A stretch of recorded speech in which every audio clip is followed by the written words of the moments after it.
CIA this week about what the intended purpose of the account is. They promptly provided us with a very polite and long explanation, which you can read in full on our website. But they told us the humor is just a way to keep up with the rest of the Twitterverse.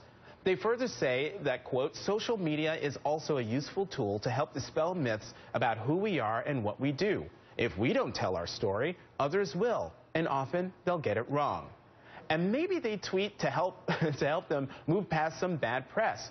But scandal doesn't seem to have hurt the agency's standing, at least with the American people. Okay, get this. According to polling, while Congress has an approval rating of 11%, the CIA is at 52%. That's a majority, and it's in line with the number of people who approve of dogs. The CIA is as popular as puppies. So does the CIA really need this Twitter image campaign? I, for one, am glad to have it. But what exactly are they out to accomplish with their social media strategy? Back at the table, Roll Call Editor-in-Chief Christina Ballantoni, Justin Snow, a reporter and editor with Metro Weekly in D.C., and Chris Geidner from BuzzFeed. So, Chris, I mean, you're a prolific writer of tweets.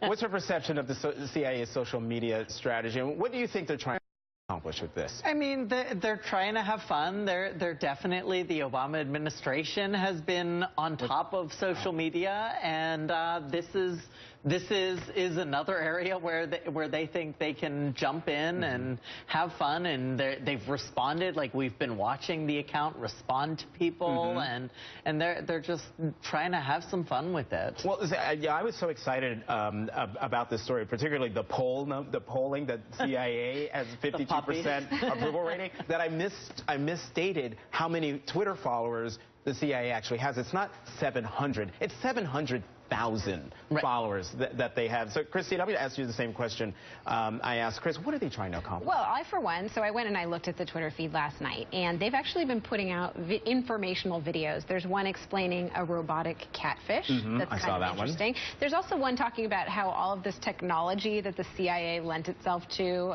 like the battery in like traditional cell phones, actually came out of CIA practices. So it's a public information campaign. They're telling their own story the way that they want.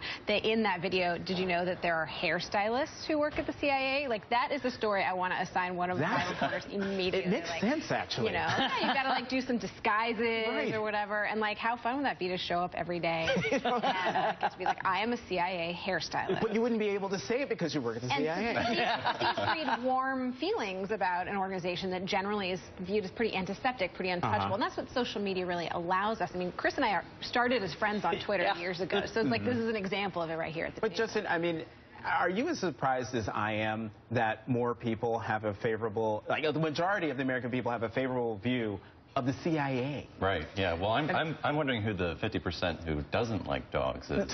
I mean, it's interesting. I mean, I suppose the CIA isn't in the news very often, whereas we from Congress, we know who Congress is, we know who the faces are. Perhaps they're not the most likable faces in the world. With the CIA, they're just sort of this body that's out there, and I think for a lot of people, this is their first actual real interaction with the CIA. I can't say I've ever interacted with them in a way like Twitter before. I was going to say, I don't want to interact with the CIA. Yeah, you might have, you just don't know it. That's true. The Tupac thing was really interesting because what they were doing was actually answering, I think it was the top 5 or top 10 questions they had been asked since joining Twitter. And so people had asked that. They had asked, do you know my Twitter password? So in a way, it's very interactive. Like, they are responding to the citizenry.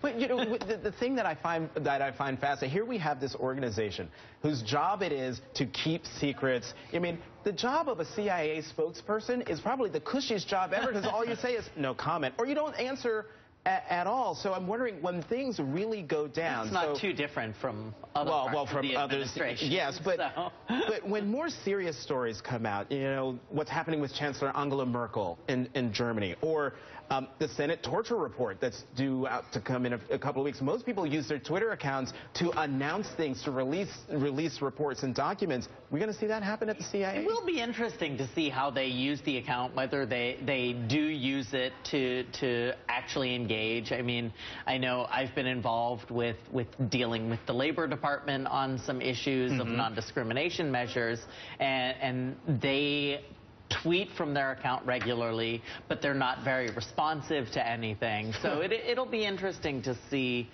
what they do moving forward. And I have a feeling that they've got some like 22-year-old person who's just having a ball on the Twitter account of the CIA. Anyway, so what should we know for the week ahead? Our answers after this.